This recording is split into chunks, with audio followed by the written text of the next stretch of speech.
Shanti. And welcome to Sister Jayanti.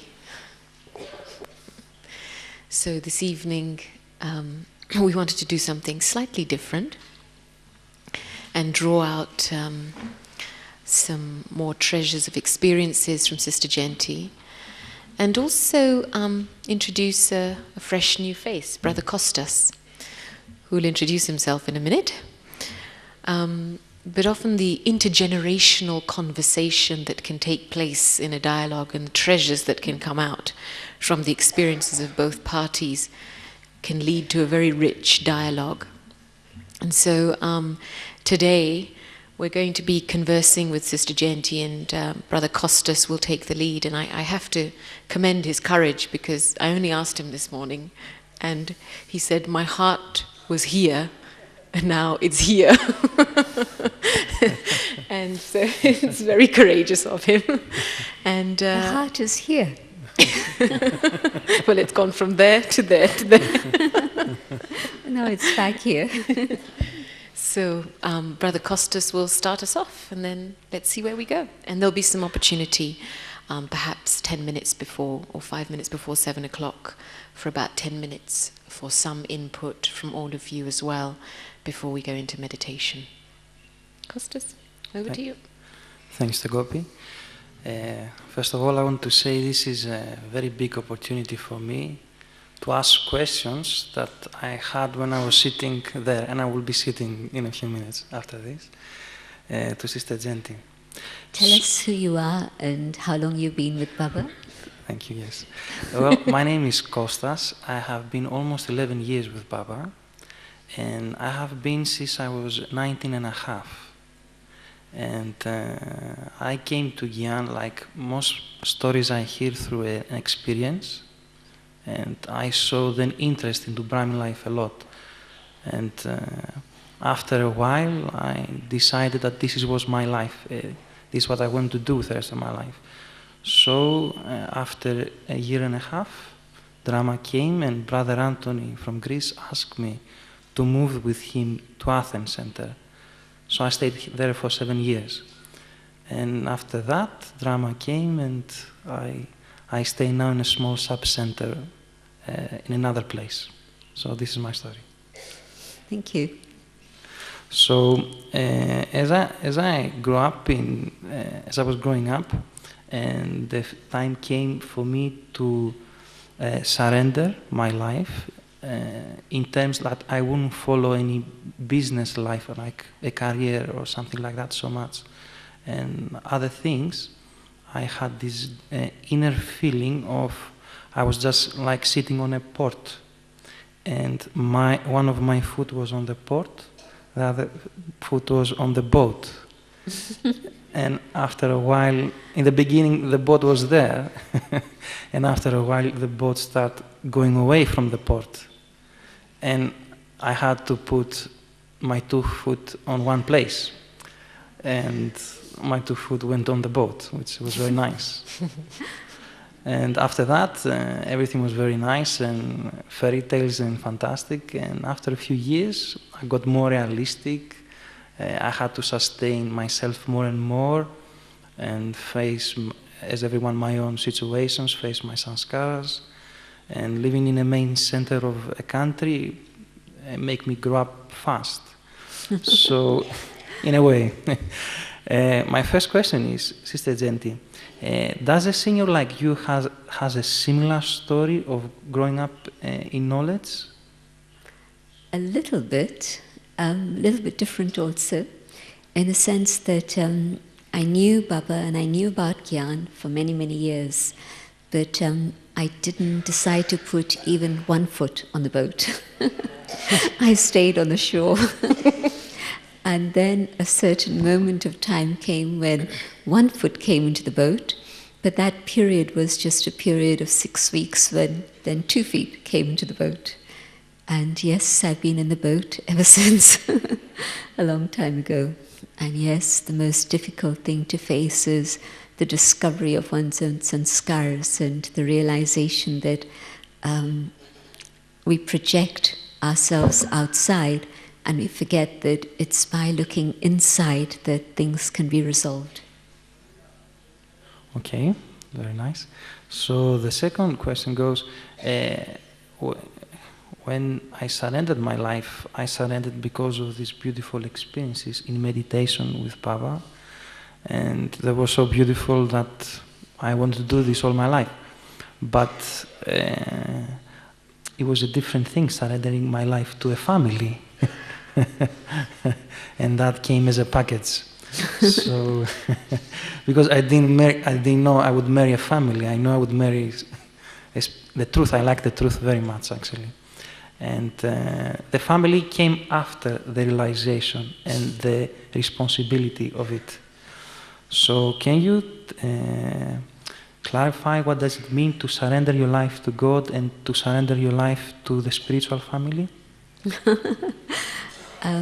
I know Costas' story intimately, so I know that when he says there were challenges living in the main center of any country, and there were challenges working with the students who were 3 times his age in Gyan and in Lokik life. So I saw that journey. But when you surrender to Baba, then yes, it's like you don't just marry Baba, but you marry the whole family together with Baba. It's an extended family system. And so then, yes, you accept the family. I don't think you surrender to the family. I think the surrender is only to Baba. But then you accept the family as part of the package. And then the whole transformation of sanskars is actually through working with the family. Oh, that's very nice. So we don't surrender to the family. Yes, I thought she would say you surrender to the family, actually. Okay. So, in practice, this is very linked to it. As you live in a center, or generally you are in Gyan, you have to find a balance of actually saying Haji in some things that you don't, let's say, you don't feel like to say Haji at that moment, but you have to say Haji because this is the correct thing to do. The correct thing to do is to be obedient. But the question is, how do you deal with this inner feeling? And especially if you know that the other person, according to you, might be wrong. How do you deal with that inner feeling, inner pressure? If Kostas and I were having a conversation privately, I'd probe and ask a few more questions. Because I remember various situations in which it wasn't so easy to say Hanji. And I'm seeing 2 different sides of the picture. Here's somebody who's my equal in a sense, and they're saying something to me, but they're much older than me. And at that moment, because of that respect, I say Hanji, because that's what expected of me in my role at that time. But I think in that situation, it's possible to go to a senior and just check it out and say, is this how I should deal with it? And in that then, the senior will tell you whether, yes, it's the right thing to do to say Hanji and just carry on, or whether it's possible to actually talk through the situation and come to a different perspective about it. Instead of just saying Hanji, you're saying Hanji to Baba, but you don't necessarily have to say Hanji to 100,000. Brijman Bhai was saying that there's now 100,000 members of the family. So to say Hanji to everyone, now that's a tall order. Jayanti Ben, could I take this thread further, if that's okay, Kostas? Yes. One is the whole aspect of saying Haji to another person, and then you can go back and check with somebody and say, about the situation. But what about when it's just you and your part and your changing role?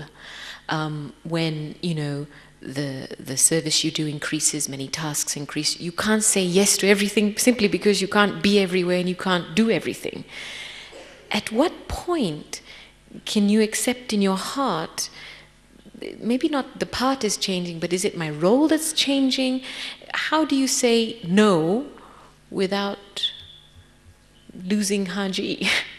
You know, if that makes sense. Again, I think that there's always scope for a discussion with someone you trust and be able to sort things out through discussion.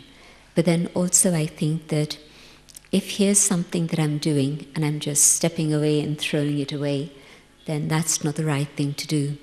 But if I've been working with others and they're now ready to take that on and I'm ready to take on something else, then that's the right way to approach it. If I just step away and say, I'm not going to bother with this anymore, or I don't have time for this anymore, then never mind Haji, but it's actually irresponsible to do that. And so if I've worked my way through it, I've been working with others, and we've been working together collaboratively, then there will be others who are ready to take on everything, and I'm able to step away and do something else. Thank you. Okay.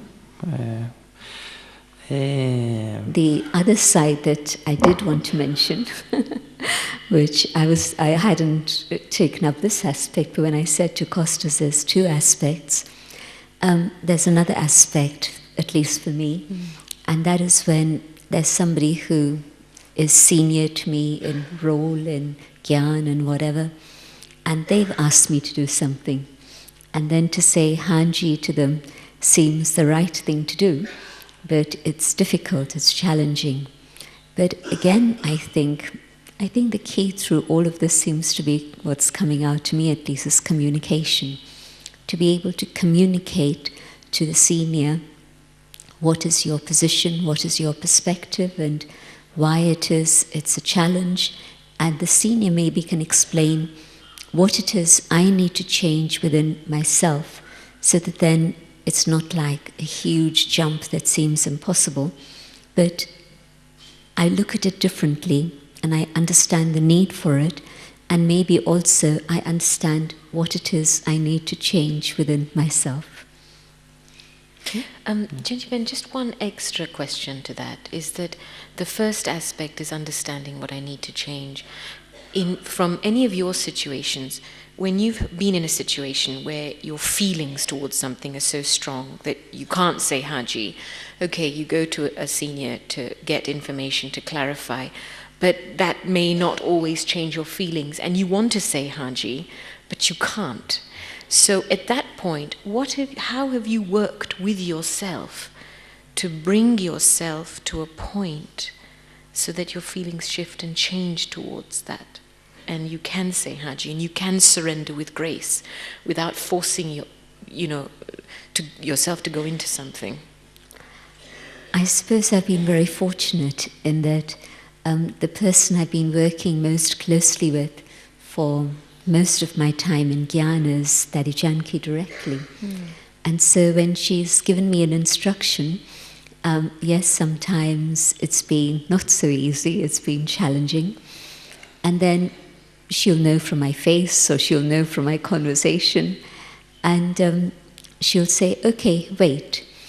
And then another day she'll start the subject again, and we'll have another conversation about it, and probably between the first conversation and the second conversation, I might have changed my mind considerably.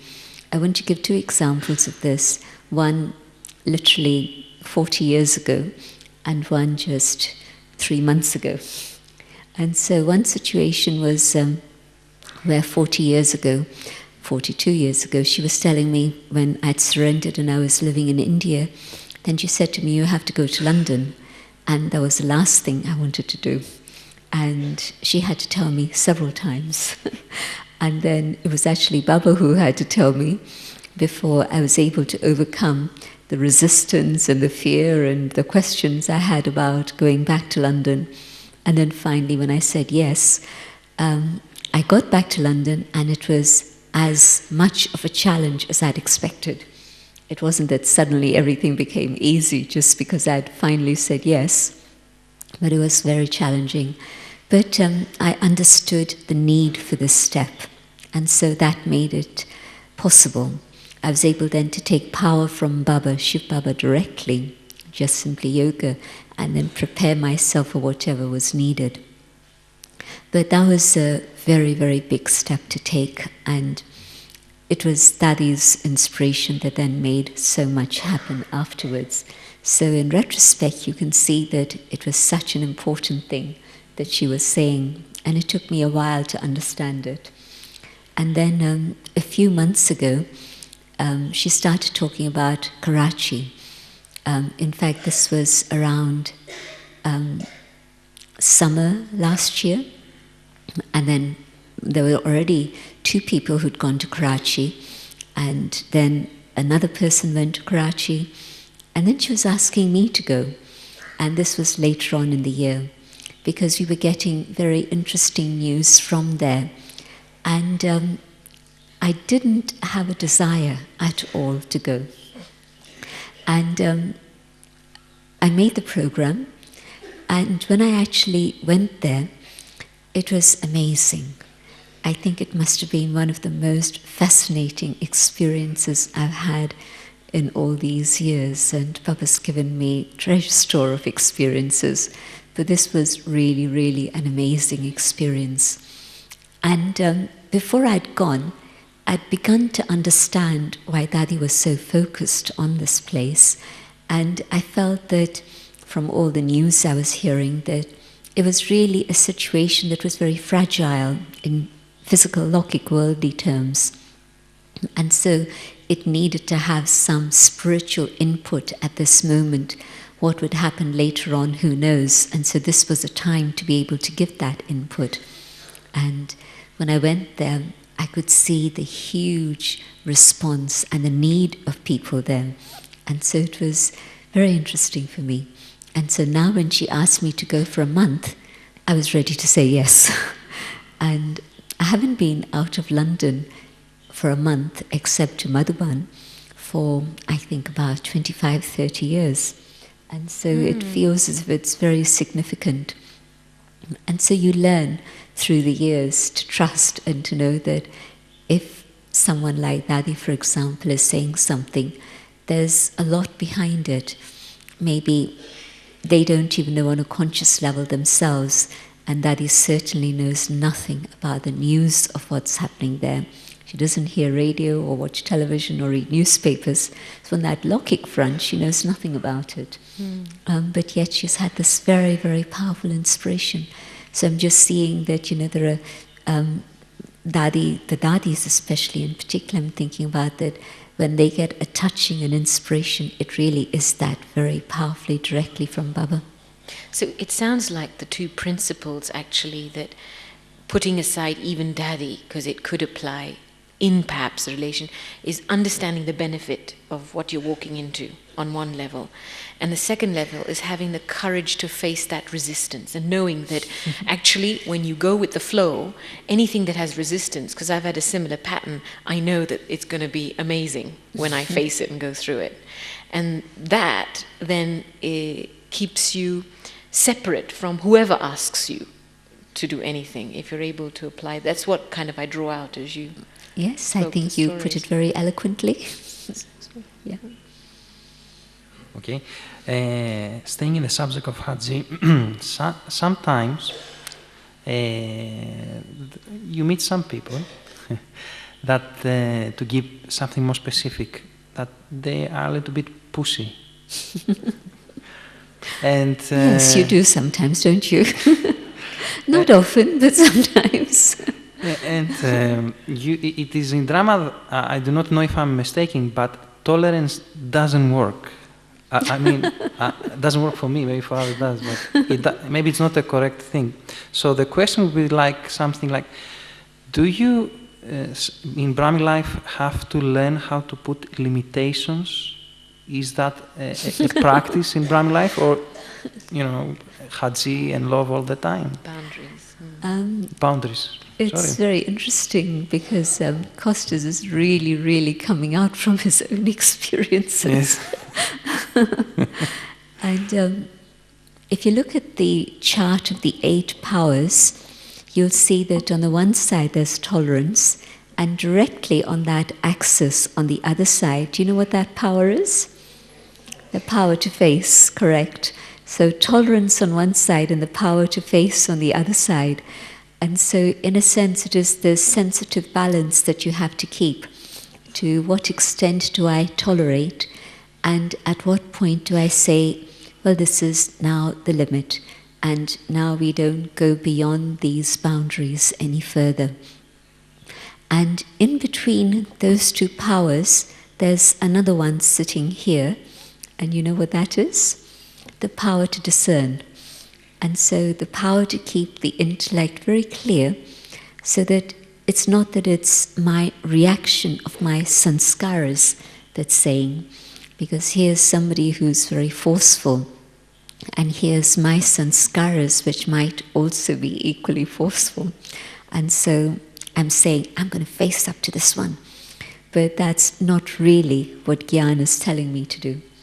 But the first thing to do with that forceful individual is really to be able to discern where it is I can adjust and tolerate and just say, okay, fine, let's do it your way. And at what point is it that I have to say, no, I've adjusted enough, but really this is now the boundary, and now at this moment I'm going to say no more. So I think that the important thing there is to keep the intellect very clear so that the discernment capacity can tell you at what point to be able to say enough is enough. Sister Jenny, do you believe that emotions are one of the things that block the intellect? There's some people who keep saying that all emotions are negative. And then, yes, as you say, these are the ones that block the intellect, like the emotion of anger that comes up very powerfully, or the emotion of attachment and dependency. And yes, these definitely block the intellect and that line to be able to say right or wrong. There just isn't that clarity there. And I believe there are also positive feelings and emotions. And so when we're having very deep experiences of yoga, then I believe that we're having very deep experiences of that emotional state also. It's not just a dry state of yoga, of the intellect connecting with the incorporeal up above. It's a very deep feeling and emotion that Baba's also touching and purifying and cleansing. And so when it's that pure emotion of love for God, or even pure emotion and love in terms of serving humanity, not serving one individual or 5 individuals, but being able to be an instrument to serve humanity, that doesn't block the intellect at all. That allows the intellect to stay in the unlimited and see what it is I need to do. Is it those feelings that help us to discern what is right and wrong, or is it plain knowledge? For me, it's been knowledge that's been absolutely clear. It's not been my feelings that can tell me what is right and wrong, because feelings are very much connected with the mind. My thoughts, my feelings are in one particular aspect of the soul. So this is why when I was saying that the heart isn't here, it's here.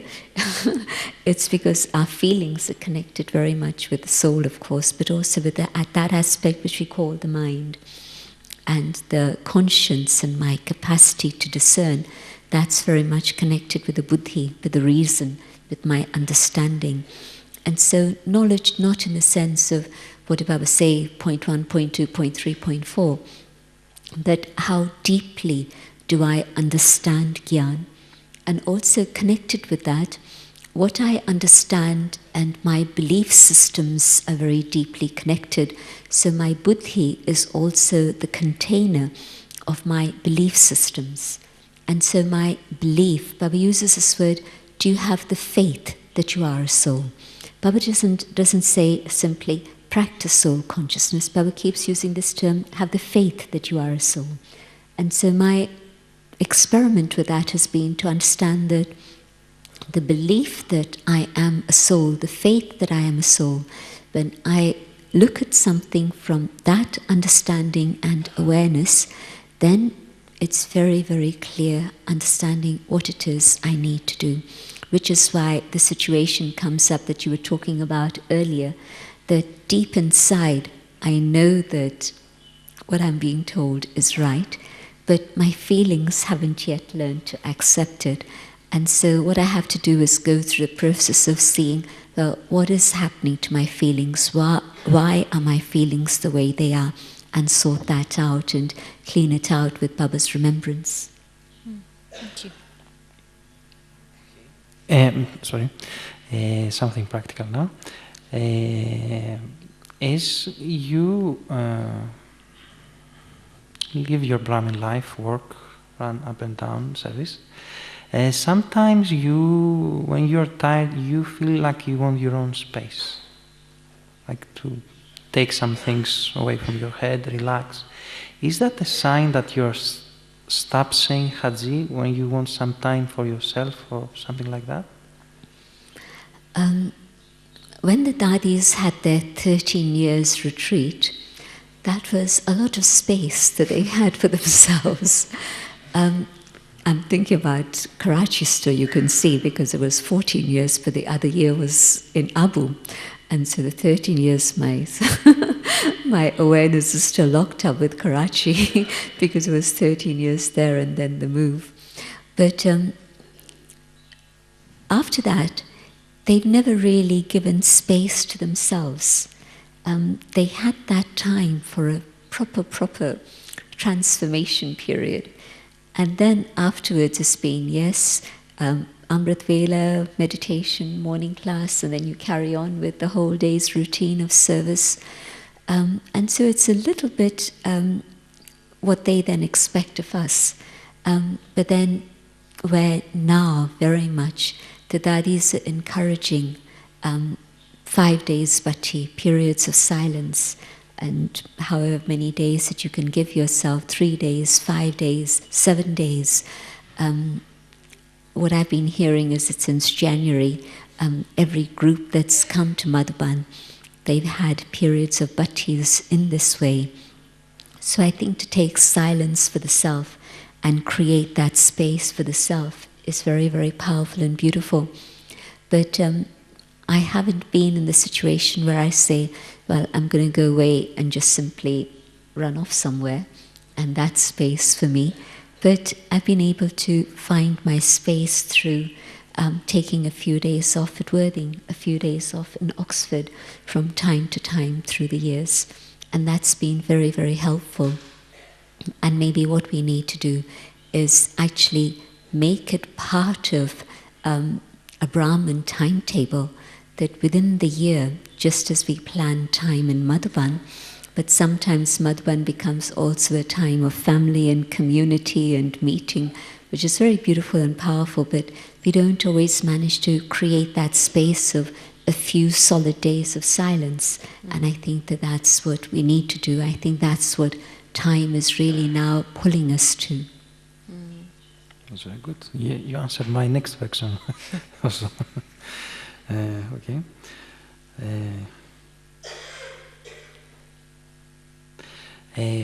How, in the field of service, how do you discriminate what is your personal desire and what is Baba's task? How can you go into this? I think many sitting here must have had that same feeling and awareness. Is it just me that's being pulled to do something, or is it really Baba that's calling me to do this? And a very simple way to test it is whether those around you, the family around you, are responsive and agreeable when you say that this is the inspiration you have and this is what you would like to do. And if there's rejections and no's, then maybe it's still the right thought, but maybe it's not the right time. And so it's worth waiting for a while. But if the response from all directions is, yes, it's good, go ahead, then that really is the right thing to be doing. What would you say in situations where somebody comes and says, well, I've had Baba's touching? And, sometimes it was just last week, actually, with a particular sister who kept repeating this over and over again and was saying, well, I'm sure it's Baba's touching at Amrit Vela, the Baba's touching, and almost her thoughts, she didn't have her own thoughts. Everything was Baba's touching. So what would you say in those kind of situations? I have to be very gentle. Because at that time, the soul is absolutely convinced that it's Baba, it's not me. And anybody who's listening, and I don't even mean it in the sense of a teacher or a student, but even just two friends, and you're sharing this idea, Baba's telling me this, Baba's telling me this, Baba's telling me this, and the other one can see quite clearly, well, yes, it might be that you're having very powerful experiences in meditation, but is Baba actually going to say to you, go here, do this, do that, do the other, do the other? Maybe Baba is, I don't know. But it seems to me that very often, at least most times that I've come across this situation, I've simply said to them, well, is this what Baba is saying in the Murali? Whatever my mind is saying is one thing, but is this what Baba is saying in the Murali? And if it tallies with what Baba says in the Murali, then yes, it's right. If it's not in agreement with what Baba says in the Murali, then I don't think it is. I'll tell you one particular story. A brother came to me saying that Baba's touching was that he had to go to a certain place to do service, and there had to be a particular person to go with him. I said, tell me. And he mentioned the name of a sister. And I said, well, I don't really think that that would be the way Baba would do it. Baba wouldn't usually send off one brother and one sister somewhere to a new country to start service. And he said, well, I'm willing to wait till Daddy comes. This was in the days when she used to be in London more often. She came back some weeks later, and the question was put to her, and she was very clear. And to his credit, he was able to accept completely that, yes, this might have been his own feelings rather than anything to do with Baba. But he had the grace, the dignity to say to Daddy, well, that's fine, I accept it. But can you imagine where somebody is saying, yes, this is Baba's touching, and Baba's Murali is so very clear and specific in terms of the principles we have to follow and the lifestyle we are following. And you say, well, is this really Baba's touching for service? And you can see quite clearly that it's something which is quite contrary to that. That was a very, very distinct example. And then there might be other simpler things, like another particular situation just recently. And somebody's saying, I want to come to Madhban again a second time. And I said to them, well, tell me what it is that's making you want to come to Madhban a second time. Because, Madhban is now so restricted in terms of space for accommodation. And there's so much service that's grown in the last few years that now it's difficult to say yes to somebody just simply because they say, I want to come. So I asked them, and she said, well, it's because I have the inspiration from Baba. Baba's told me to come. And so I said to her, well, talk to Baba again and ask Baba if you can't get Baba's power where you live. And I didn't get back a reply. So you can see that it becomes a very easy thing just to get what it is you want personally for yourself, just simply by saying, well, Baba told me this.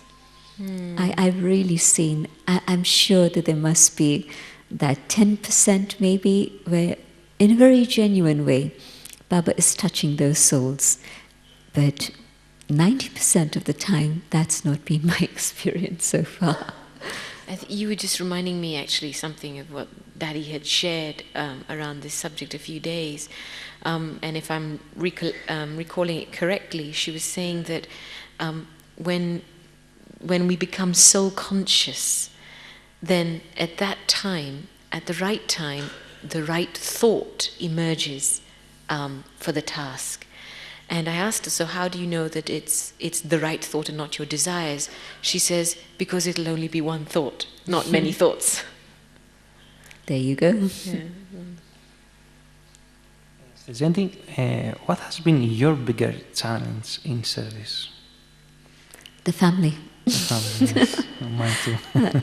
And it's been situations where I've had to work with sometimes people who are very, very forceful. And in that situation, I've had to learn a lot of humility. And it works in the sense that if you become upset with them or angry with them, it really doesn't resolve the situation at all. And yes, there are certain boundaries that you can set, but even that doesn't actually make it easy then to work with them. But where you really deeply recognize their role in service, and you're able then to recognize their value. And again, it's been Daddy who's made me very aware of this, and it's something that's happened through the years. You come across different individuals at different times in your journey. And in the past, she's made me realize that although I'm feeling that it's challenging working with this individual, she'll say to me, well, can you do the job that this person is doing? And quite clearly, I can't. And so then I say, okay, well, I can't do what they're doing. And so let me appreciate what it is they're doing and accept that and respect them for that. And so, but even more than that, just really that deep sense of humility in recognizing Baba's instrument in a different way, because they also are Baba's instruments for whatever it is they're doing. And so then I found that then you're able to, in a sense, here's a boundary, and one is trying to jump over it, and it's not so easy. And the other is going underground and coming out the other side. And humility tends to work in this way, where you go underground. There was this lovely Murli a week ago, 10 days ago, in which Baba was speaking about going underground. And I like that image very much, both in the sense of going deep inside the self, but it's reminding me of the situation where, here's a hurdle, and to take the courage and the power and the stamina to be able to jump over it is more difficult. But actually to go deep inside and come out the other side is much easier, but it takes a lot of humility.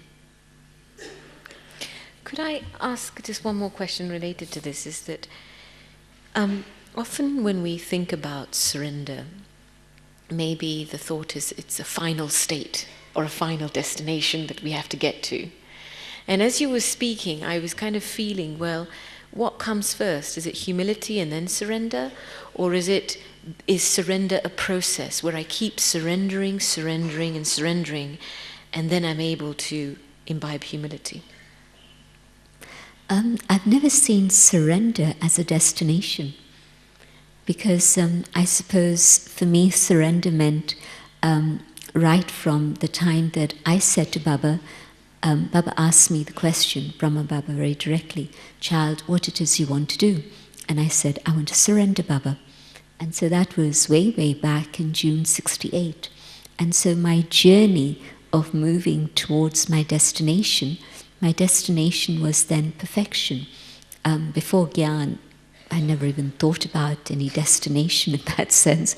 I just thought about a career and having a wonderful life that had freedom and independence. Basically, those were the ingredients I was thinking about, no more than that. But then Gyan suddenly brought in front of me this vision of perfection. And that was a very, very beautiful vision. And I could also understand when Baba explained that it was through one's own transformation that then there could be a better world. And that was a beautiful way that Baba put it to me. Have you heard that story? Baba saying, child, if you want to have a world without suffering, a world without poverty, etc., what you need to do. And Baba's point was, well, you need to let go of the anger, the ego, the greed, etc. within yourself. Then that world will happen. And so Baba put it in very simple language, but it made total sense. And today the world will acknowledge that this is the way in which a better world can come. At that time, 40 years ago, people wouldn't have acknowledged it, but today they will, because the world has become really such a place in which so much suffering exists everywhere. But I'm seeing that from that moment where my thought was that I want to do what Baba is asking me to do, so my understanding of surrender was, I'm surrendering to God. I'm now going to do what it is God asks of me. And then within that, humility has been a process. But even the surrender, like the way Baba defined it this morning, really every thought, every moment, just simply for others, and then through that, the transformation happening within the self, well, that level of surrender is definitely an ongoing process. You've raised a very important element, though, I feel, that helps the surrender process, and that's the connection with my perfection.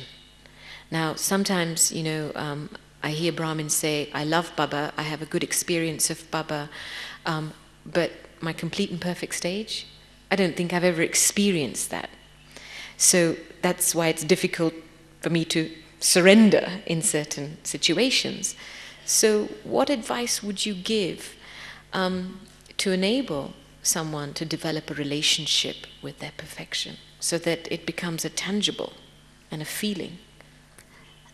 Somehow when I was meeting Baba and Baba was talking about reaching that stage of, Baba made it sound so simple. You hear the same words in the Murli, but here was Baba right in front of me, and here was Baba saying, child, all you have to do is to just follow the path of surrender and belong to Baba and serve with your heart, and what will happen is that you'll develop all virtues and become complete.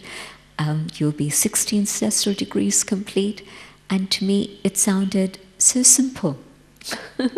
So simple that 42 years later on, I'm still thinking, well, I'm not there yet, but but at that time, really, really, I think it was just the power and the charisma of Baba's presence that made it feel that, yes, it's very natural and that's all you have to do and you'll get there.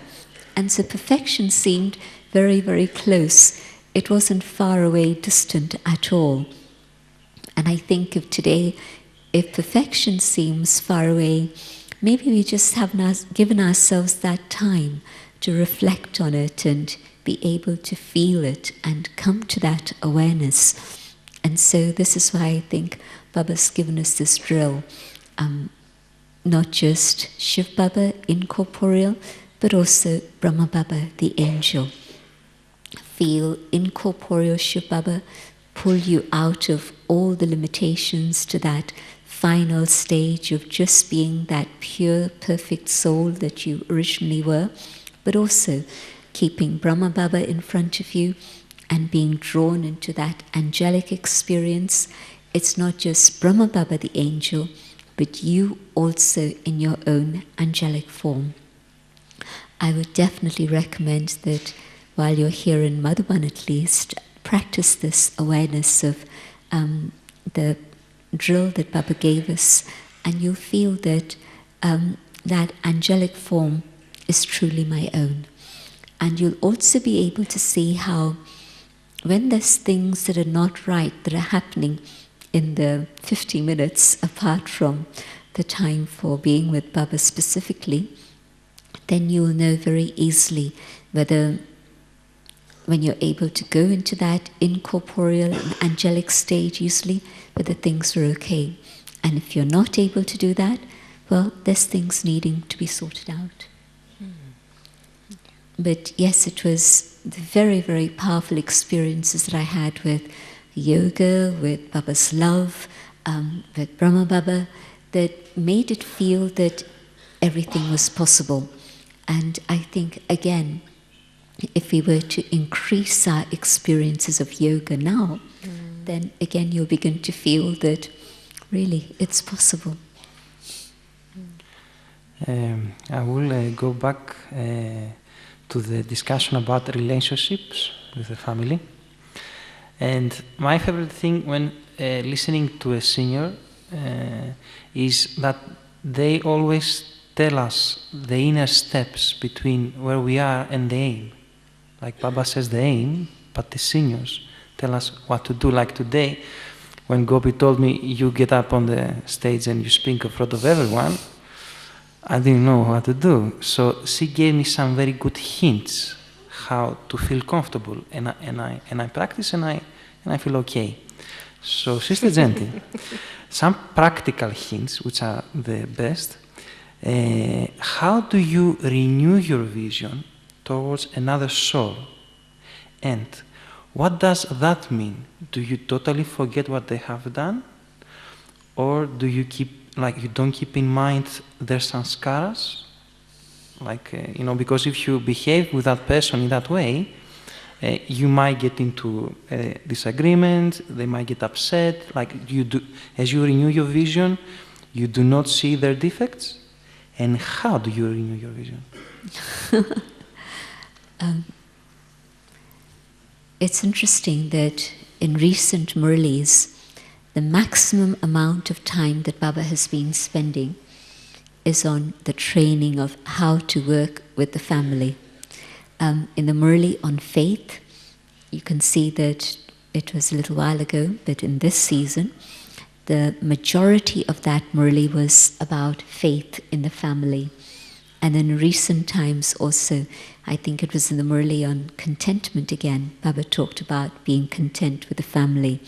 And again, another third, there were 3 Murlis in which the majority of the part of what Baba was saying was how to work with the family.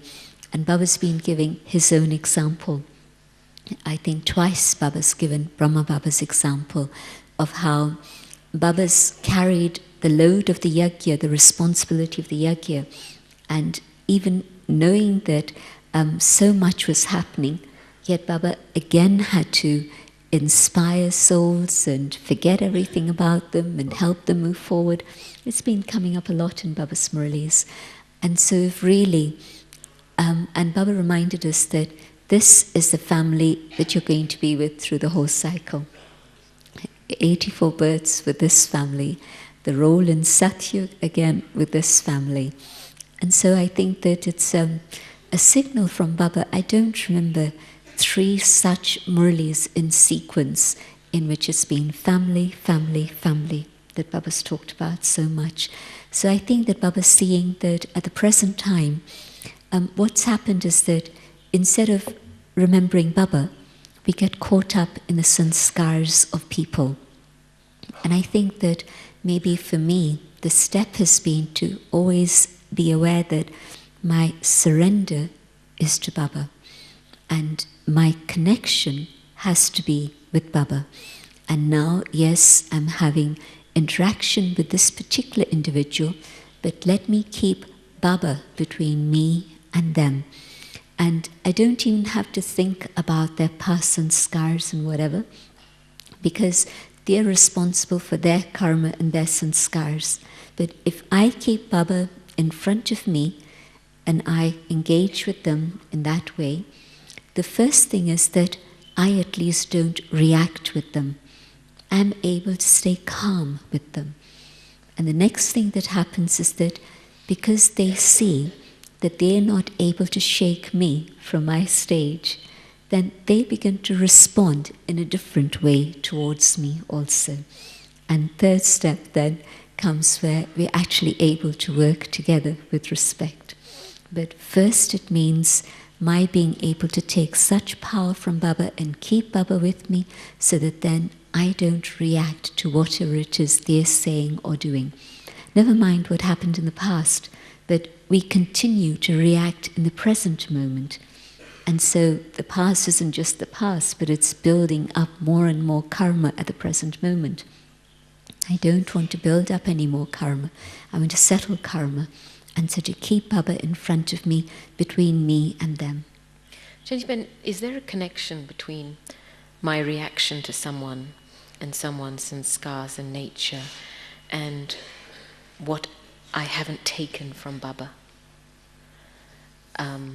So, when you talk about taking power from Baba, do I need to understand first what I haven't taken from Baba so I can take that from Baba?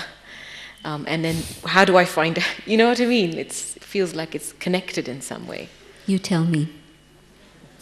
Yes is the answer.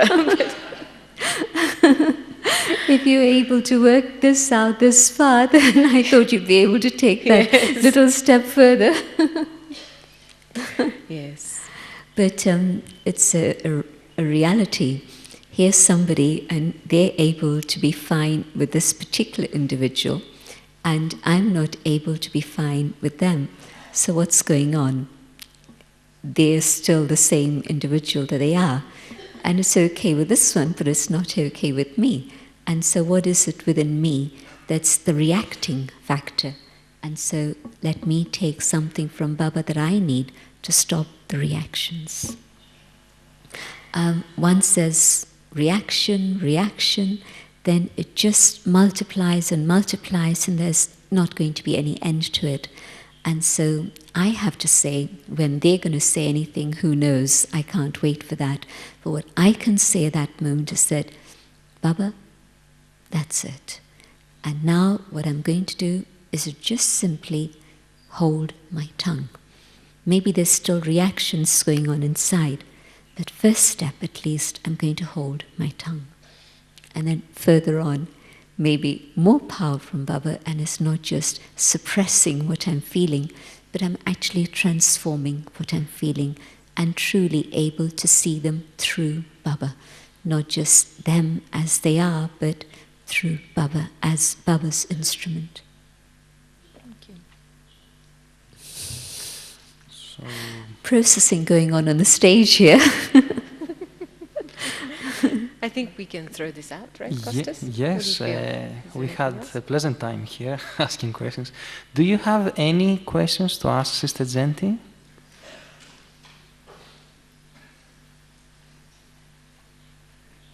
Have we answered all your questions? Is it possible? No questions at all? There must be one. Here's one.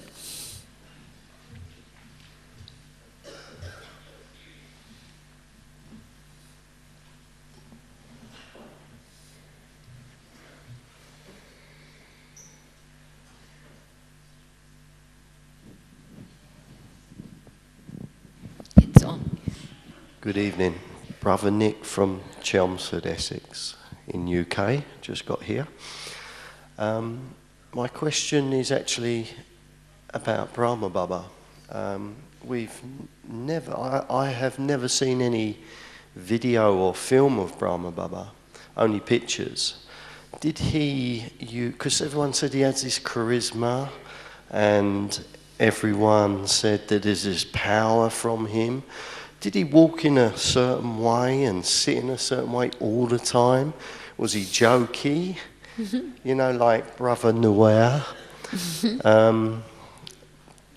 I'd love to see the way he walked, the way he sat and joked with other souls. Was there any of that in Brahma Baba?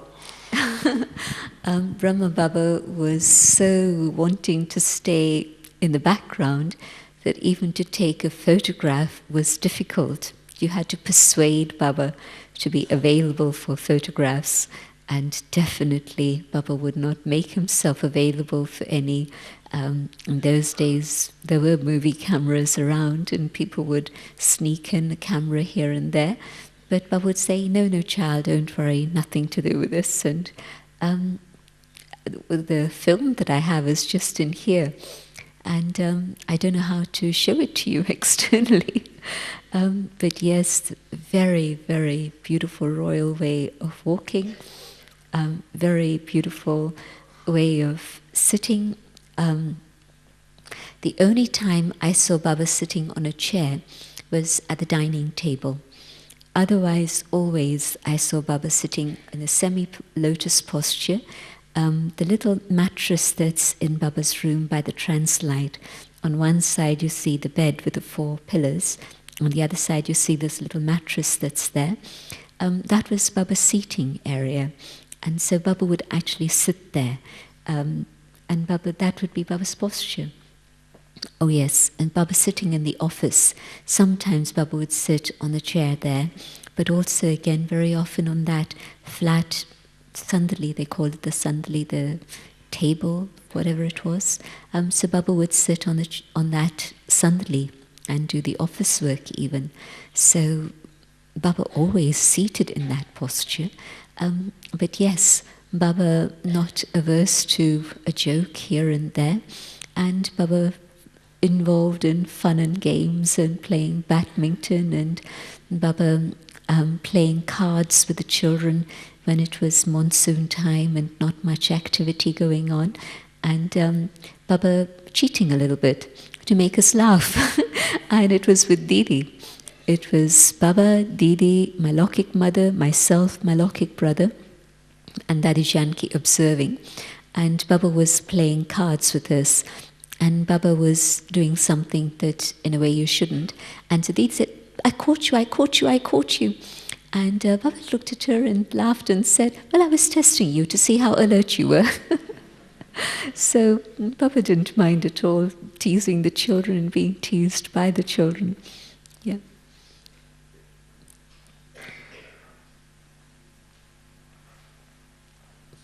Shall we have meditation? Any other questions? No? Perhaps we can go into meditation. Everybody's being drawn into the silence. Yes. Thank you, Costas. Thank you.